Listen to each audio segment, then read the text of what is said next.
Good morning students. आज हम धर्म के बारे में अध्ययन करेंगे कि धर्म क्या है। आप सभी धर्म से भलीभांति परिचित होंगे। धर्म किसे कहते हैं? आप धार्मिक पद्धति का अनुसरण करते होंगे, मंदिर जाते होंगे, पूजा अर्चना करते होंगे। तो आज हम समाजशास्त्रीय दृष्टि से धर्म का अध्ययन करेंगे। भारतीय समाज धर्म प्रधान समाज है और यहाँ धर्म को प्रत्येक क्षेत्र में महत्ता प्राप्त रही है।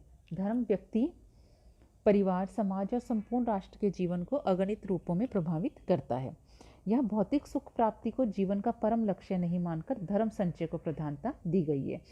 डॉक्टर राधाकृष्णन के अनुसार धर्म की धारणा के अंतर्गत हिंदू उन सब अनुष्ठानों और गतिविधियों को करता है जो मानवीय जीवन को गढ़ती और बनाए रखती हैं।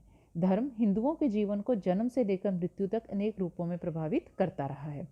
परंपरागत भारतीय सामाजिक व्यवस्था धर्म पर आधारित रही है। तो धर्म क्या है? धर्म को अंग्रेजी में यदि हम देखें तो रिलीजन कहते हैं। धर्म एक अत्यंत व्यापक शब्द है। धर्म उस मौलिक शक्ति के रूप में जाना जा सकता है जो भौतिक और अभौतिक व्यवस्था का आधार रूप है और जो उस व्यवस्था को बनाए रखने के लिए आवश्यक है। गिलिन और गिलिन ने धर्म को परिभाषित करते हुए लिखा है, एक सामाजिक समूह में व्याप्त उन संवेगात्मक विश्वासों को जो किसी अलौकिक शक्ति से संबंधित हैं और साथ ही ऐसे विश्वासों से संबंधित प्रकट व्यवहारों, भौतिक वस्तुओं एवं प्रतीकों को धर्म के समाजशास्त्रीय क्षेत्र में सम्मिलित माना जा सकता है। सामान्यतः धर्म का अर्थ अदृश्य, अलौकिक एवं अति मानवीय शक्तियों पर विश्वास से लिया जाता है। कई समाज वैज्ञानिकों ने धर्म को इसी रूप में परिभाषित किया है। टायलर के अनुसार धर्म आध्यात्मिक शक्तियों पर विश्वास है। सर जेम्स फ्रेजर के अनुसार धर्म को मैं मनुष्य से श्रेष्ठ उन शक्तियों की संतुष्टि या आराधना समझता हूँ जिनके संबंध में यह विश्वास किया जाता है कि वे प्रकृति और मानव को मार्ग दिखाती और नियंत्रित करती हैं। किंतु हिंदुओं में धर्म शब्द का प्रयोग उपयुक्त अर्थों से भिन्न अर्थ में किया गया है। भारतीय धर्म ग्रंथों में धर्म का अर्थ कर्तव्य, स्वभाव, करने योग्य कार्य, वस्तुओं के आंतरिक गुण तथा पवित्रता से लिया जाता है। शाब्दिक दृष्टि से धर्म शब्द ध्र धातु से बना है जिसका अर्थ है धारण करना, बनाए रखना अथवा पुष्ट करना। धर्म का अर्थ सभी जीवों के प्रति दया धारण करने से है। धर्म सभी प्राणियों की रक्षा करता है। हिंदू धर्म में ज्ञान है जो अलग अलग परिस्थितियों में व्यक्तियों के भिन्न कर्तव्यों को बतलाता है, उन्हें कर्तव्य पथ पर बड़े रहने के लिए प्रेरित करता है, मानवोचित गुणों को उनमें विकसित करता है। मीज ने अपनी पुस्तक धर्म एंड सोसाइटी में प्राचीन साहित्य में व्यक्त धर्म शब्द के अनेक अर्थों का विवेचन किया है। उनके अनुसार धर्म शब्द का प्रयोग मूर्त और अमूर्त दोनों रूपों में हुआ है। महाभारत में चीन हरण के समय धर्म ने ही द्रौपदी की लाज बचाई। युधिष्ठिर का कुत्ता भी धर्म का अवतार बताया गया। भागवत में धर्म का वर्णन बैल के रूप में मिलता है। पृथ्वी को गाय माना गया। इस धर्म के 4 पैर सत्य, दया, तप और दान है। तो इस प्रकार हमने देखा कि धर्म का अर्थ अलग अलग है। धर्म का प्रयोग नैतिक कर्तव्यों के रूप में भी किया गया। मनुस्मृति में धर्म के 10 लक्षणों की विवेचना की गई है। धर्म का निष्काम भक्ति के रूप में भी प्रयोग किया गया है। गीता में निष्काम कर्म की ओर व्यक्ति को अग्रसर किया गया। श्री पीवी काने ने धर्म को परिभाषित करते हुए बतलाया, धर्मशास्त्र के लेखकों ने धर्म का अर्थ एक मत या विश्वास नहीं माना, अपितु उसे जीवन के एक ऐसे तरीके या आचरण की एक ऐसी संहिता माना जो एक व्यक्ति के समाज के सदस्य के रूप में और एक व्यक्ति के रूप में कार्य व क्रियाओं को नियमित करता है, जो व्यक्ति के क्रमिक विकास की दृष्टि से किया जाता है और जो इसे मानव अस्तित्व के उद्देश्य तक पहुंचाने में सहायता करता है। धर्म की उपयुक्त विवेचना से स्पष्ट है कि भारतीय धर्म ग्रंथों में धर्म का प्रयोग संकुचित अर्थों, किसी संप्रदाय विशेष के विचार मात्र को व्यक्त करने तक केवल अलौकिक सत्ता के संबंध में विश्वासों को प्रकट करने के लिए नहीं हुआ। इसका प्रयोग व्यापक अर्थों में हुआ। धर्म मानव के कर्तव्य बतलाता है, उसे सत्य की ओर अग्रसर करता है, उसके व्यवहार को दिशा देता है, उचित अनुचित का बोध कराता है। हिंदू धर्म में इसके 3 प्रमुख स्वरूप बताए गए, सामान्य धर्म, विशिष्ट धर्म और आपद धर्म। सामान्य धर्म क्या है? सामान्य धर्म को मानव धर्म कहते हैं। इसके अंतर्गत वे नैतिक नियम आते हैं जिनके अनुसार आचरण करना प्रत्येक व्यक्ति का परम दायित्व है।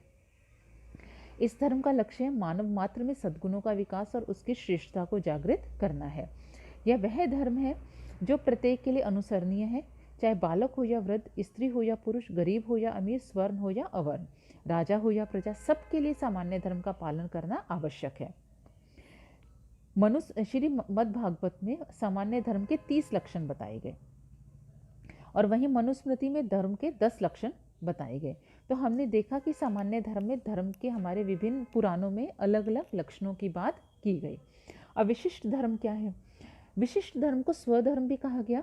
विशिष्ट धर्म के अंतर्गत वे कर्तव्य आते हैं जिनका समय, परिस्थिति और स्थान विशेष को ध्यान में रखते हुए पालन करना व्यक्ति के लिए आवश्यक है। विशिष्ट धर्म के अंतर्गत ब्राह्मण व शूद्र, गुरु शिष्य, पति पत्नी, माता पिता और पुत्र सभी के लिए अलग अलग कर्तव्यों के निर्वाह की बात कही गई।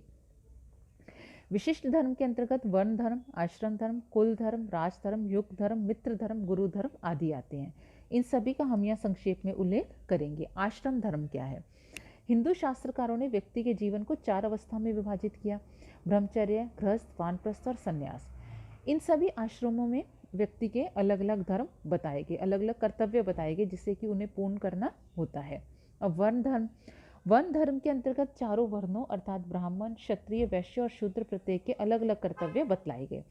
ब्राह्मणों का धर्म अध्ययन करना, क्षत्रिय का जीवन व संपत्ति की रक्षा करना, वैश्य का कृषि, उद्योग और व्यवसाय से धनार्जन और शूद्र का तीनों वर्णों की सेवा करना बताया। कुल धर्म का लक्ष्य पारिवारिक संगठन को बनाए रखना, कुल परंपराओं की रक्षा और विभिन्न संस्कारों को पूर्ण करना है। परिवार के सदस्य के रूप में व्यक्ति के अन्य सदस्यों के प्रति कुछ कर्तव्य होते हैं। पति का पत्नी के प्रति, पत्नी का पति के प्रति, माता पिता का संतान के प्रति, संतान का माता पिता के प्रति कर्तव्य बतलाए गए हैं। राजधर्म के अंतर्गत राजा या शासक के प्रजा के प्रति कुछ कर्तव्य आते हैं जिनका पालन करना उसके लिए जनहित की दृष्टि से परम आवश्यक है।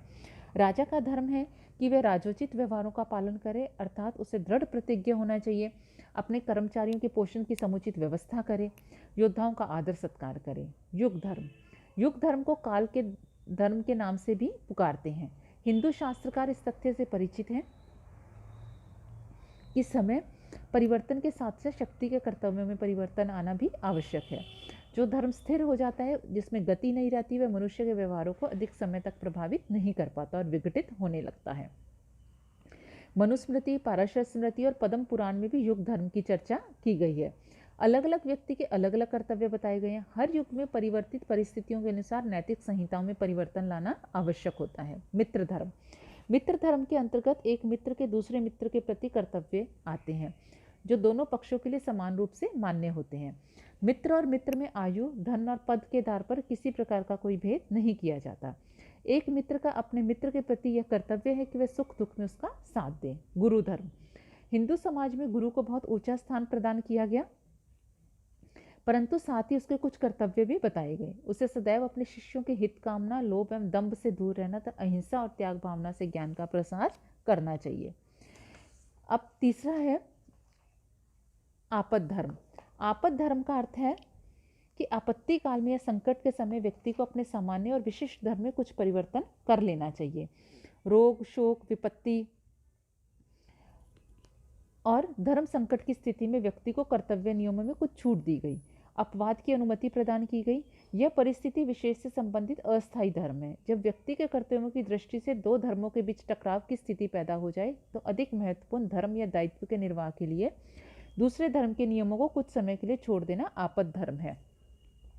आपद धर्म के नियमों के अंतर्गत व्यक्ति को अपने प्राणों की रक्षा के लिए किसी भी प्रकार का आचरण करने की स्वीकृति दी गई। जैसे कल्याण की हिंदू संस्कृति विशेषांक में एक ऋषि का वर्णन मिलता है जो अकाल के कारण भूख से पीड़ित और मरणासन स्थिति में थे। इस स्थिति में अपने वर्ण धर्म पालन की बजाय अपने प्राणों की रक्षा करना उनके लिए अधिक महत्वपूर्ण था, अतः उन्होंने एक शूद्र से जूठे उड़द लेकर खा लिए। तो आपद धर्म है कि आपातकाल या संकट के समय व्यक्ति को अपने सामान्य और विशिष्ट धर्म में कुछ परिवर्तन कर लेना चाहिए। अब हिंदू सामाजिक जीवन में धर्म का महत्व क्या है? धर्म ने व्यक्तित्व के निर्माण में सदैव सहायता पहुंचाई है। धर्म सामाजिक नियंत्रण का एक महत्वपूर्ण साधन है। धर्म ने व्यक्ति को कर्तव्यों के पालन करने के लिए सदैव प्रेरित किया है। हिंदू धर्म में व्यक्ति को अनेक मानसिक संघर्षों से बचाने में योगदान दिया है। भारतीय संस्कृति की निरंतरता को बनाए रखने के लिए हिंदू धर्म ने विशेष योगदान दिया। व्यक्ति में सद्गुणों का विकास भी धर्म करता है। हिंदू धर्म सामाजिक एकता का पोषक है। मनोरंजन प्रदान करने की दृष्टि से भी धर्म ने समाज की महत्वपूर्ण सेवा की है। तो इस प्रकार हमने धर्म का व्यक्ति के जीवन में योगदान देखा कि धर्म क्या है, धर्म का धारण करने से है। हमारे विभिन्न आश्रमों में व्यक्ति के क्या क्या धर्म बतलाए गए, धर्म व्यक्ति के जीवन में कैसे योगदान देता है, कौन कौन से 3 धर्म हैं, इन सब की हमने चर्चा की। अब हम आगे नेक्स्ट टॉपिक की बात करेंगे। तो आप धर्म का हमें केवल पूजा पद्धतियों की दृष्टि से अध्ययन नहीं करना है, हमें धर्म का हमारे विषय में समाजशास्त्रीय दृष्टिकोण से अध्ययन करना है। धन्यवाद।